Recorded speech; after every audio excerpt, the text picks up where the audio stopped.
ejercitarse, tienen que hacer harto ejercicio. Aquí hay que soltar mucho la mano, ¿ya? Bien, vamos a empezar entonces a analizar las reacciones de los alquenos, ¿ya? Y estas reacciones van a ser, o algunos aspectos de este tipo de reacciones van a ser bases para un montón de otras cosas. Aquí vamos a sentar las bases de muchos tipos de reacciones polares, ¿ok? Que tiene que ver, por ejemplo, con el desarrollo de carbocationes y todo eso. Bien, bueno, los alquenos son compuestos de mucha utilidad en la industria. Se fijan, por ejemplo, el etileno, a pesar de que es un alqueno el más pequeño, yo puedo generar una serie de otros productos, ¿cierto? Por ejemplo, puedo polimerizarlo y generar polietileno, que es ampliamente conocido por ustedes. Yo lo oxido, genero acetaldehído y este a su vez se puede oxidar y forma ácido acético. ¿Ya? Y estos tienen una serie son puntos de partida para una serie de otras reacciones, ¿ya? Si lo cloro, genero dicloruro de etileno, ¿cierto?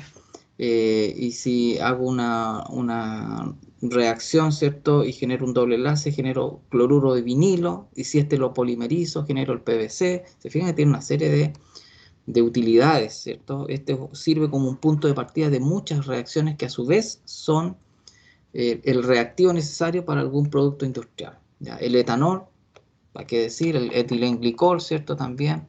Lo mismo el polipropileno, o sea, el propileno, perdón. Yo lo puedo polimerizar y genero polipropileno, ¿cierto? O lo oxido, genero óxido de propileno y ese a su vez lo puedo hacer reaccionar para hacer propilenglicol. O sea, se utiliza mucho en temas industriales. Es un anticongelante este de aquí, ¿se fijan? Alcohol isopropílico, también un solvente muy utilizado, la acetona, también un solvente súper utilizado, ¿se fijan? Entonces hay una serie de usos industriales que podemos hacer con los alquenos. Es decir, el alqueno sirve como punto de partida para generar una serie de productos de uso industrial. Eso es importante tenerlo en cuenta. Bien, los primeros tipos de reacciones que nosotros vamos a analizar de los alquenos son las reacciones de adición, ¿ya? Que nosotros ya la analizamos en clases anteriores, ¿cierto? Cuando vimos los mecanismos de reacción. Y usamos, fíjense, este ejemplo de una adición de HBr, creo que fue, ¿cierto? A un alqueno, ¿ya? Eh, bueno, en ese momento nosotros discutíamos, ¿cierto?, que el doble enlace carbono-carbono es una zona rica en electrones, ¿cierto? Es rica en electrones y por lo tanto puede actuar como un nucleófilo, ¿ya? Ante algún electrófilo que esté por ahí, ¿ya? En ese caso, este nucleófilo ataca al electrófilo, ¿cierto? Forma un enlace covalente coordinado, es decir, este es el que aporta el par de electrones, es decir, el par de electrones pi es el que va a formar el enlace con este electrófilo, ¿ya? Bueno, en ese proceso, fíjense ustedes que uno de los dos carbonos va a quedar con 6 pares de electrones. Perdón, con 3 pares de electrones, con 6 electrones en total. Es decir, va a perder un par. Claro, obviamente, porque ese par que estaba aquí entre estos dos, ahora va a ir a enlazarse con el electrófilo. ¿Se fija? Entonces, este claramente pierde ese par de electrones, que antes estaba siendo compartido, pero ahora ya dejó de pertenecerle a él, porque ese par de electrones fue a enlazar al electrófilo. ¿Se fijan? Entonces, ahí nosotros generamos una especie intermediaria que se llaman carbocationes, ¿no? Y ese carbocatión ahora va a ser la especie electrofílica, ¿ya? Y va a ser atacada por un nucleófilo, ¿ya? Nuevamente ese nucleófilo va a tener un par de electrones y va a formar un enlace covalente coordinado, ¿cierto? Siempre recuerden lo que analizamos en el uso de flechas. La flecha parte del nucleófilo y va hacia el electrófilo, no al revés, ¿ya? Y por lo tanto ahí generamos, ¿cierto?, un enlace carbono-nucleófilo, ¿ya? Y ahí se acaba la reacción, ¿ok? Esto ya lo conocen porque nosotros lo analizamos en su momento, ¿cierto? Decíamos que este es una reacción de dos etapas, por eso en el fondo aquí tenemos las dos etapas están representadas aquí con estos dos cerros, ¿cierto? Energéticos, donde la formación del carbocatión, ¿cierto? Va a ser la etapa lenta. ¿Por qué? Porque es la que tiene la energía de activación mayor. ¿Ok? Entonces, la formación del carbocatión es la que determina la velocidad global de la reacción. ¿Ya? El ataque del nucleófilo a ese carbocatión es una etapa rápida, por lo tanto, ella eh, no tiene ningún impacto en la velocidad global de la reacción. ¿Ok? Ahora, vamos a empezar a analizar. eh, Aquí hay dos entes que están trabajando, ¿cierto? En el fondo, si yo lo analizo acá, voy a tener el sustrato, ¿cierto? Que sería en este caso el alqueno, y voy a tener este otro reactivo, ¿cierto? Que va a ser, en este caso, el HX, en el fondo bromuro de hidrógeno, o podría ser fluoruro de hidrógeno, cloruro de hidrógeno, yoduro de hidrógeno. Vamos a ir analizando cada uno de ellos, ¿cierto?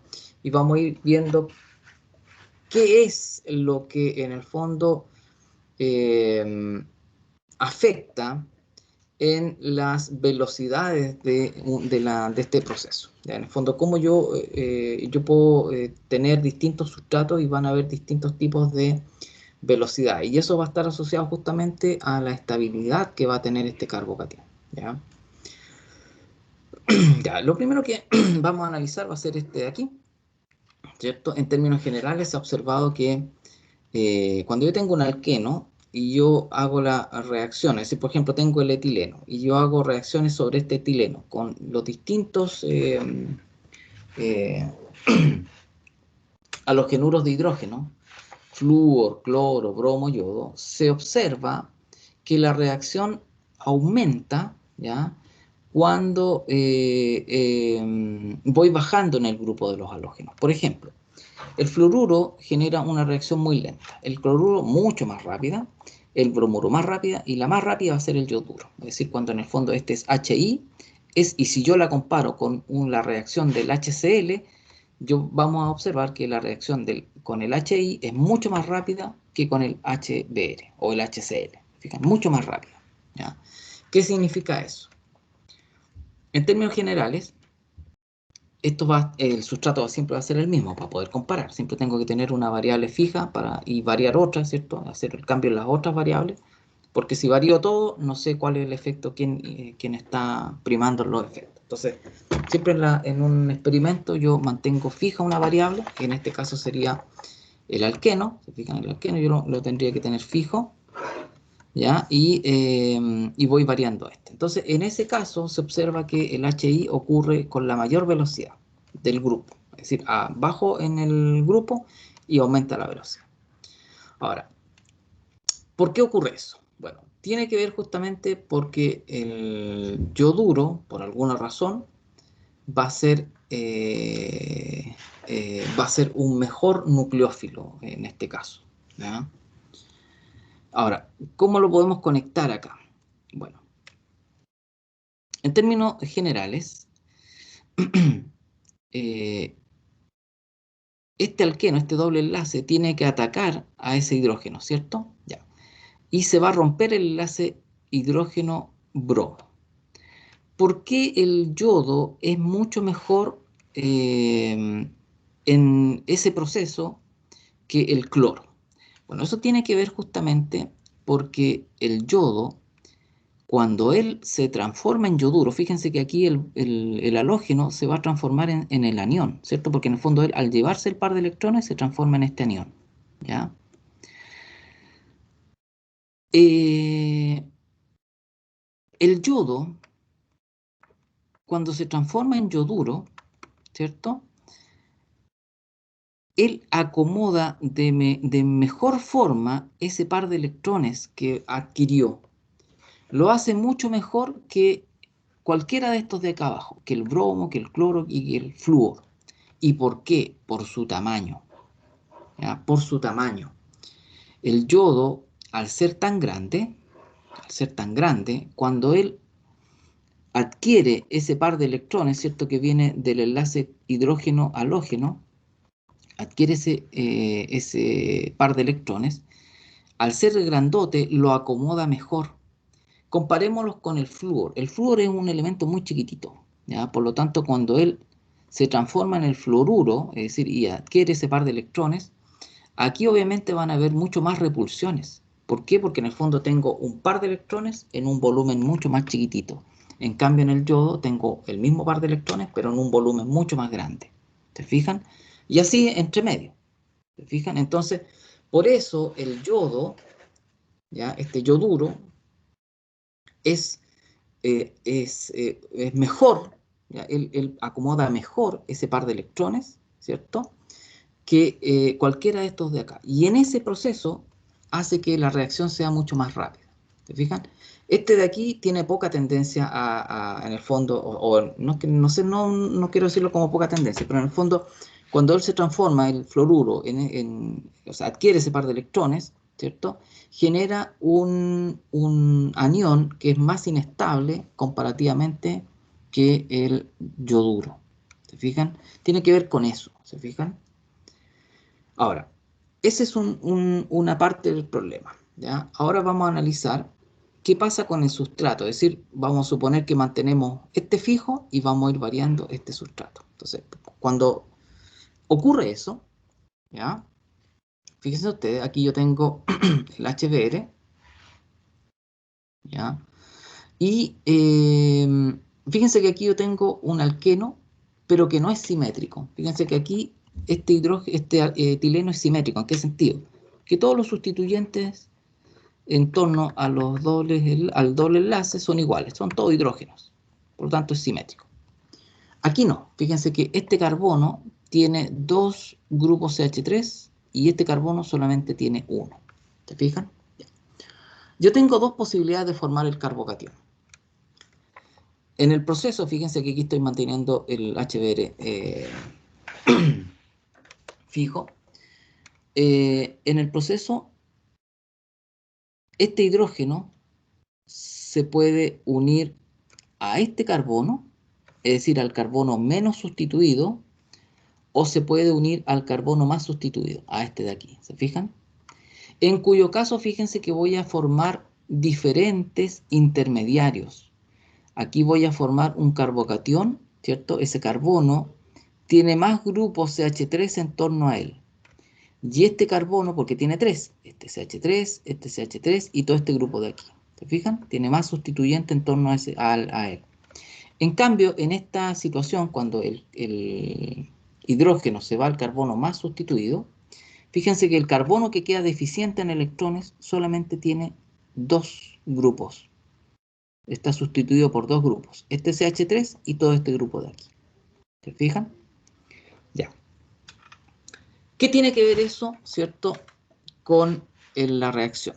Bueno, experimentalmente se observó, fíjense ustedes, que el producto que se observa es justamente donde el bromo va al carbono más sustituido.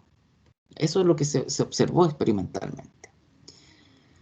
Si yo trato de conectar esa información con los intermediarios posibles de esta reacción, yo me doy cuenta, si el producto exclusivo es este, implica que el único intermediario posible que se tuvo que generar fue este. ¿Te fijan? Porque aquí es donde está la posibilidad de que este bromo ataque y genere este producto. Es decir, este intermediario genera este producto y este intermediario genera este producto. ¿Se dan cuenta? Entonces, si el producto exclusivo fue este, implica que el único intermediario que se generó fue este. Si este no se observa, o sea, si este producto no se observa, es porque este intermediario no se formó, por alguna razón. ¿Cuál es esa razón? Tiene que ver justamente con la estabilidad de ese intermediario. Cuando, a ver si lo tengo acá, aquí está mucho más claro. Fíjense ustedes que aquí yo tengo distintas energías de activaciones para los distintos tipos de intermediarios que se pueden generar. Fíjense que aquí yo tengo un carbocatión terciario, un carbocatión secundario, un carbocatión primario y aquí está el metilo. ¿Ya? Este no tiene ningún tipo de sustituyente. ¿Ya? Acá solamente tengo uno, Acá tengo 2 y aquí tengo 3. Fíjense ustedes aquí cómo es el alto de la energía de activación para cada uno de ellos. Fíjense, el terciario comparativamente me cuesta mucho menos vencer esa energía de activación porque es más bajita. El secundario es más alta. El primario es mucho más alta. Y el catión metilo es mucho más alto todavía. Entonces, fíjense por qué aquí formamos solamente uno. ¿Por qué? Porque en el fondo la energía de activación para formar este es mucho más baja comparativamente con este. Entonces, aquí siempre la naturaleza se va por los caminos de menor energía. Por lo tanto, este es el único intermediario que se va a formar. Ahora, ¿por qué? El punto está en el por qué. Aquí lo que hemos hecho es un análisis fenomenológico, es decir, de lo que pasa. Pero ¿por qué es así? ¿Qué es lo importante? Bueno, eso tiene que ver justamente con que los carbocationes, para estabilizarse, necesitan grupos ricos en electrones. Como este es un carbono deficiente en electrones, él se va a tener que estabilizar de alguna manera, ¿ya? ¿Y cómo se va a estabilizar? Me refiero a que en el fondo esa carga positiva va a tener que de alguna manera empezar a disminuir, ¿ya? ¿Cómo lo hace? Bueno, si él tiene hartos grupos unidos a él, estos grupos va a tener de dónde en el fondo sacar electrones para él tratar de cubrir esa deficiencia en electrones, ¿ya? Él va a tratar de cubrir eh, esa deficiencia de electrones robándole, ¿cierto? Literalmente electrones a los grupos vecinos. Por lo tanto, si tiene más grupos vecinos, va a tener de dónde más sacar.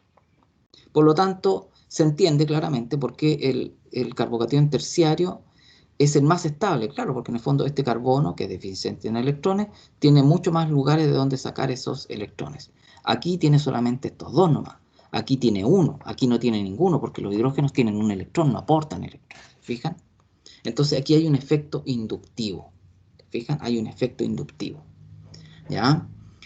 También se da, bueno, pues esto lo vamos a analizar después, un efecto de hiperconjugación. Fíjense ustedes que aquí yo tengo, que en el fondo es la estabilización que se genera en estos grupos también, ¿ya? Aparte del efecto inductivo, de todos los electrones que están acá, él los trata de llevar hacia sí, también está la posibilidad de que se generen efectos de hiperconjugación. ¿Qué significa eso? Que en el fondo, fíjense que aquí hay un enlace carbono-hidrógeno, ¿ya? Como este está deficiente en electrones, él de alguna manera generan un cierto traslape y parte de la densidad electrónica de acá se traspasa a ese orbital vacío, ¿ya? Ese es un efecto de hiperconjugación, más o menos, ¿ya? Ahora, existen también otro tipo de, no sé, déjenme ver si lo tengo aquí o no.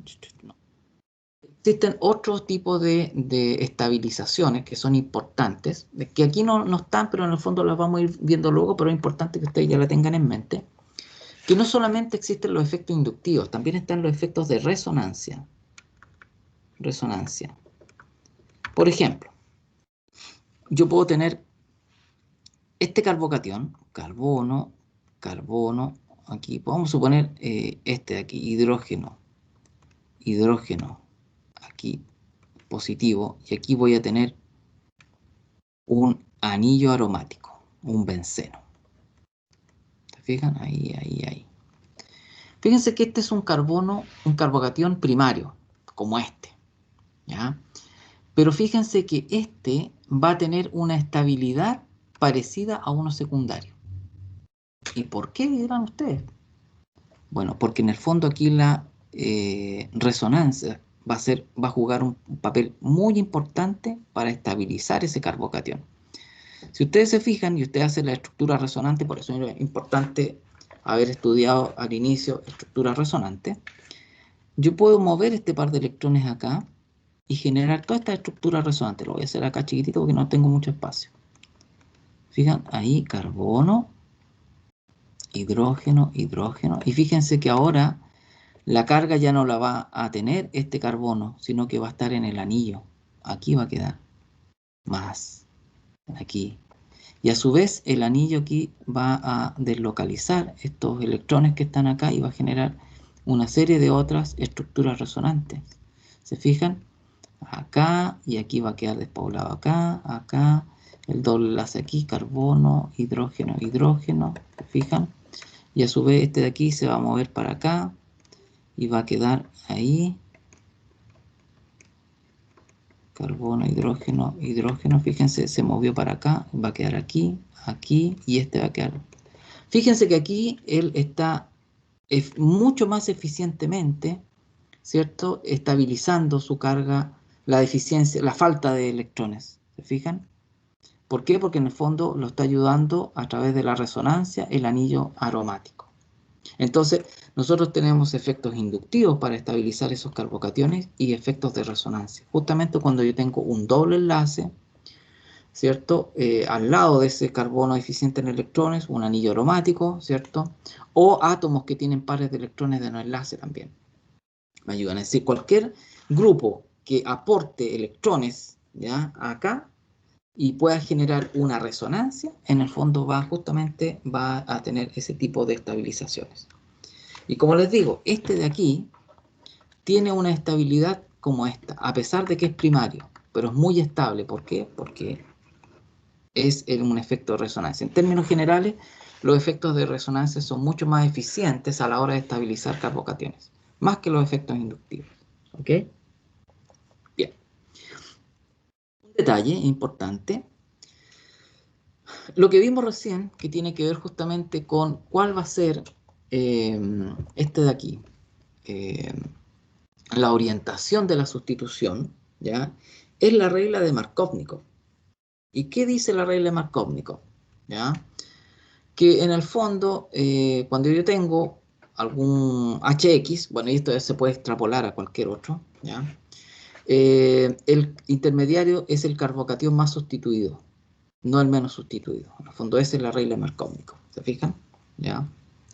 Es decir, el ataque del nucleófilo, ¿ya? Va a ocurrir siempre en un carbocatión más sustituido. ¿Y por qué? Porque justamente este va a ser el carbocatión más estable, ¿ya? Y por lo tanto va a costar menos, todo lo que hemos hablado ahora, menos formarlo. ¿Ok? Fíjense aquí, fíjense que aquí yo tengo esta reacción, ¿cierto? Aquí yo puedo formar un carbocatión primario. Fíjense todo lo que cuesta en energía de activación. Todo esto, comparado con esto. Fíjense, este es un carbocatión secundario. Acá se forma un carbocatión secundario. Aquí está el carbocatión primario.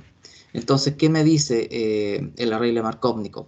Que en el fondo siempre se va a formar el carbocatión más estable de las posibilidades que existen para este sustrato. ¿Se fijan?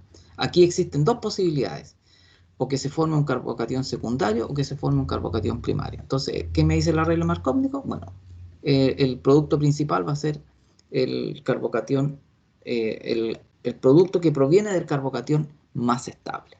¿Ok? Bueno, ahora, ¿por qué? Fíjense ustedes, cuesta menos? Ya entendemos por qué los carbocationes terciarios, secundarios son más estables. ¿Ah? Ahora, la pregunta es, ¿por qué en el fondo, qué tiene que ver la estabilidad del carbocatión con la energía de activación asociada a la formación de él? Esa es la pregunta. ¿Por qué en el fondo un carbocatión terciario tiene una energía de activación más baja? ¿Cuál es la razón de eso? Ya hemos entendido por qué los carbocationes, solamente analizando los carbocationes, por qué uno terciario es más estable que uno secundario, primario, etc. Ahora, la otra parte que nos queda entender es por qué ese carbocatión terciario requiere de una energía de activación menor para formarse. ¿Ya? ¿Cuál es la conexión? Bueno, ahí para entender eso, nos tenemos que ir a esto, al postulado de Hammond. ¿Ya? ¿Qué tiene que ver con el postulado de Hammond?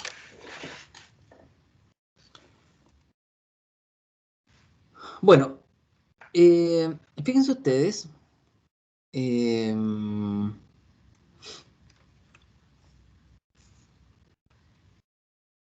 enunciado del postulado de Hammond es este. Dice, un estado de transición debe ser, bueno, acuérdense que el estado de transición este de aquí, el más alto, ¿eh? Eso acuérdense, aquí está el estado de transición. ¿Ya?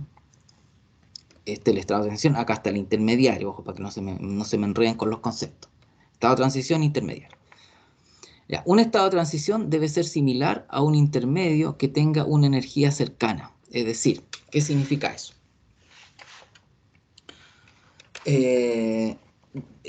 Dice, es probable que los estados secuenciales en una ruta de reacción cercanos energéticamente tengan una estructura similar. ¿Qué significa eso? Ya, si yo tengo, fíjense ustedes aquí, un intermediario, ¿ya? Y su estado de transición, ¿ya? Es este. Fíjense que energéticamente estos son similares, no son iguales, son similares, están más cercanos. Si yo comparo la energía de los reactantes que está por acá y la comparo con la energía del estado de transición, fíjense, hay harta la diferencia, ¿cierto? Sin embargo, si yo comparo la energía del estado de transición con ese intermediario, es bastante cerca. Entonces, ¿qué me dice el postulado de Hammond? Me dice, bueno, todo lo que está estabilizando a ese intermediario tuvo que haberlo hecho en el estado de transición. Es decir, las mismas cosas que están estabilizando acá tienen que haber operado en este estado de transición. Entonces, si yo tengo un intermediario terciario, por ejemplo, ya que tiene estabilizaciones, está muy estabilizado porque tiene 3 grupos que le están donando energía, esa densidad electrónica a ese carbono deficiente en electrones, bueno, esas mismas condiciones tienen que haberse generado en este estado de transición. ¿Se fijan? Por lo tanto, ese estado de transición va a ser un estado mucho más estable comparativamente con este de aquí. ¿Se fijan? Eso es en el fondo el postulado de Hammond. Lo que me dice que cuando yo tengo un intermediario y un estado de transición cercanos energéticamente, las mismas estabilizaciones que están operando en el intermediario, tienen que haber operado en el estado de transición. ¿Se fijan? Por lo tanto, significa que este estado de transición también tuvo, iba a generar un intermediario terciario, también se estaban generando los mismos tipos de estabilizaciones. Por lo tanto, energéticamente va a ser un estado de transición más estable comparativamente con este de aquí, el rosadito. ¿Se fijan? Fíjense que aquí tengo dos posibilidades. Fíjense que aquí esta es una reacción endergónica, ¿cierto? Por ejemplo, aquí la primera etapa, ¿cierto? De la adición de alqueno es endergónica, porque en el fondo el intermediario tiene más energía que el reactivo. ¿Fijan? Después viene una etapa que es exergónica en términos generales. Y me voy a devolver un poquito para que vean el completo, que eso estaba acá al principio. Acá, fíjense. Fíjense que aquí es una etapa endergónica, la primera etapa. Pero la segunda es exergónica. ¿Fijan? Que el reactante, que en este caso sería intermediario, es de más energía, de más alta energía que el producto. ¿Se fijan? Aquí hay dos etapas. La etapa final, claro, es exergónica, el completo, digamos. ¿ya? Pero si yo lo analizo por etapas, tengo una etapa endergónica y una etapa exergónica. ¿ya? Fíjense que en el fondo aquí el intermediario es mucho más cercano al estado de transición, ¿ya? A diferencia de si yo analizo el reactante con el estado de transición, que son mucho más alejados energéticamente. Entonces aquí se da lo mismo. Fíjense que aquí este producto, que en el caso de nosotros sería el intermediario, se parece mucho más energéticamente al estado de transición. En cambio, en este caso de aquí, en este caso, fíjense que el reactivo se parece mucho más al estado de transición. Son dos posibilidades que existen. Para el caso de nosotros es esta. Para el caso de nosotros es esta. Por eso, en el fondo, todo lo que está estabilizando el intermediario tiene que haber operado también en el estado de transición. ¿Se fijan? Entonces, por eso, la energía de activación va a ser menor. ¿Se fijan?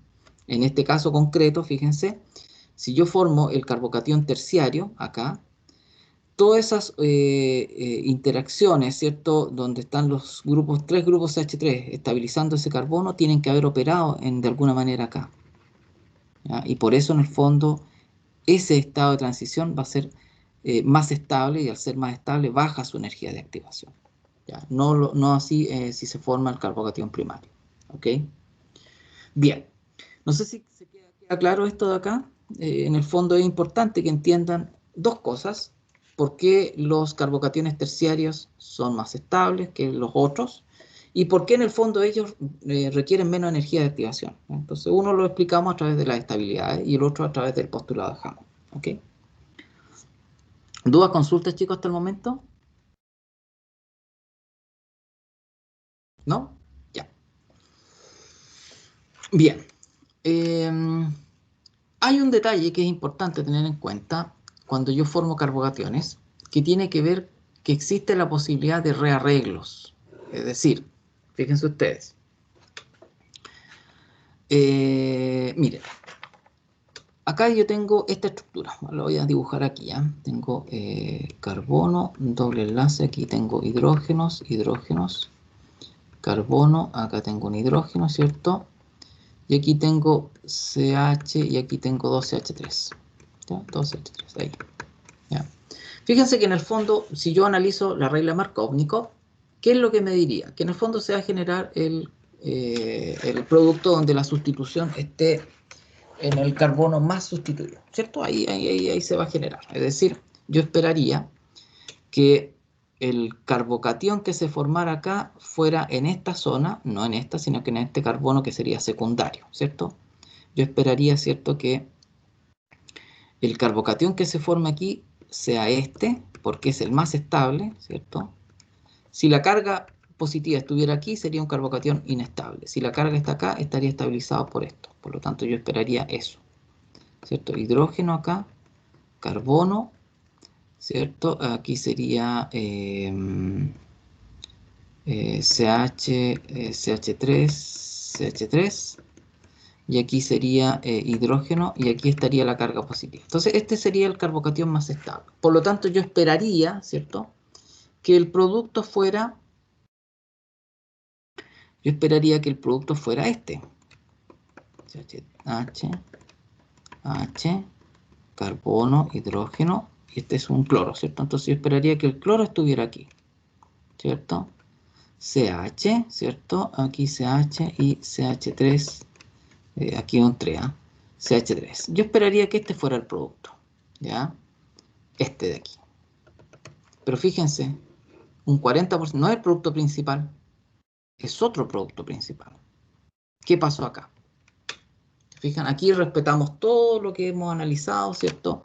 Entre los dos los dos carbocationes posibles generamos o sea, nos fuimos por el más estable, sin embargo el producto no es el que nosotros estamos prediciendo. ¿Qué ocurrió? Bueno, es que justamente, si bien se formó este intermediario, se formó y eso ocurrió, hubo algo que nosotros no hemos analizado todavía, que es justamente los rearreglos de los carbocationes. Es decir, ¿qué significa eso? Bueno, los carbocationes tienen la posibilidad de reestructurarse internamente, ¿ya? Cambiar su estructura para poder formar un carbocatión más estable aún. Fíjense ustedes, si este hidrógeno se mueve para este carbono de acá, ¿ya? Yo voy a generar esto.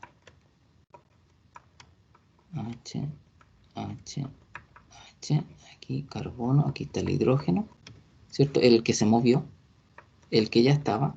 Y fíjense que ahora la deficiencia en electrones va a quedar en este carbono, acá. Carbono, CH3, CH3, más. Fíjense, este es un carbono secundario, pero este de aquí es terciario. ¿Cómo logramos eso? A través de un rearreglo interno. Los rearreglos internos, por ser realizados dentro de la misma molécula, es un proceso intramolecular, son mucho más rápidos que los intermoleculares. Es decir, aquí yo tengo dos cosas. Aquí yo tengo el carbocatión y vamos a tener, este es el cloro, perdón, este es un cloro. El cloruro acá, ¿cierto? El cloruro, cuando él se acerca a atacar algún carbocatión, él casi ni ve siquiera mucho al carbocatión secundario. ¿Por qué? Porque este proceso es tan rápido respecto de este de aquí, a pesar de que el ataque nucleófilo al sustrato, ¿cierto?, al carbocatión es rápido, pero este es un proceso interno que es mucho más rápido todavía. Por lo tanto, ocurre mucho más rápidamente, ¿ya? Y por lo tanto, en el fondo, él cuando llega acá al sustrato, él no ve a este, ve al producto que se generó al terciario. ¿Te fijas? Y por lo tanto él ataca al terciario. ¿Ya? Si es que este estuviera muy rápido, o sea, muy cerca de este y alcanzara a ver y atacar al secundario, en el fondo da cuenta de ese 40% que se formó acá. Pero él, el 60% de las veces, cuando llega a acercarse al sustrato, ya se generó el rearreglo. Y en el fondo él ve un sustrato terciario solamente. ¿Ok? Eso, ojo, importante tenerlo en cuenta. Esto es un proceso que ocurre a una velocidad, pero una velocidad mucho más rápida de lo que el ataque del halógeno al carbocatión. Y por lo tanto, por eso en el fondo se permite y ocurre mucho más veces el rearreglo que el ataque directo del halógeno a este carbono, a este carbocatión secundario. ¿Ya? Entonces los rearreglos explican por qué en el fondo ocurren isómeros que no lo teníamos pensado desde antes. Y es que justamente ocurrió un rearreglo. ¿Ya?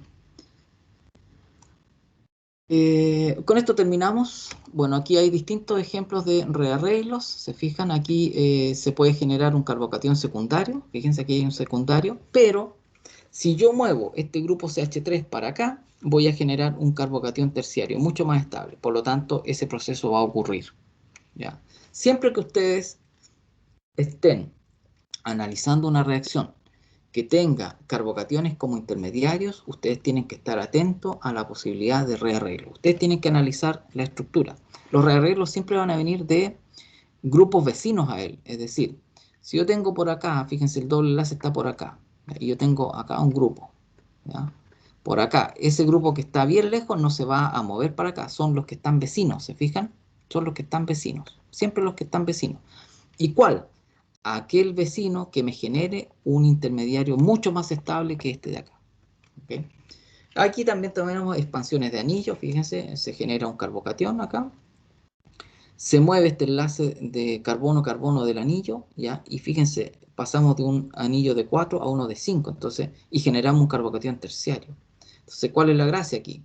Que estamos generando un carbono mucho más, un carbocatión más estable y también estamos disminuyendo la tensión angular, ¿se fijan? Porque pasamos de 4 a 5 átomos de carbonos dentro del anillo, ¿ok? Bien, eso en términos generales de los carbocationes. Lo vamos a dejar hasta acá. No sé si tienen alguna duda, consulta. Profe, Dígame. entonces un proceso interno es mucho más rápido Exacto. que el ataque de un átomo externo a la estructura. Exacto, siempre, siempre, sí. Ya, Sí, porque todo se encuentra en el mismo lugar. ¿Te fijas? Todo se encuentra en el mismo lugar. No tiene que viajar mucho, digamos, porque justo es un ataque de un vecino. El que se mueve es un vecino. Entonces, eso está mucho más cerca para hacerlo. gracias, Exactamente. profe. ¿Vale?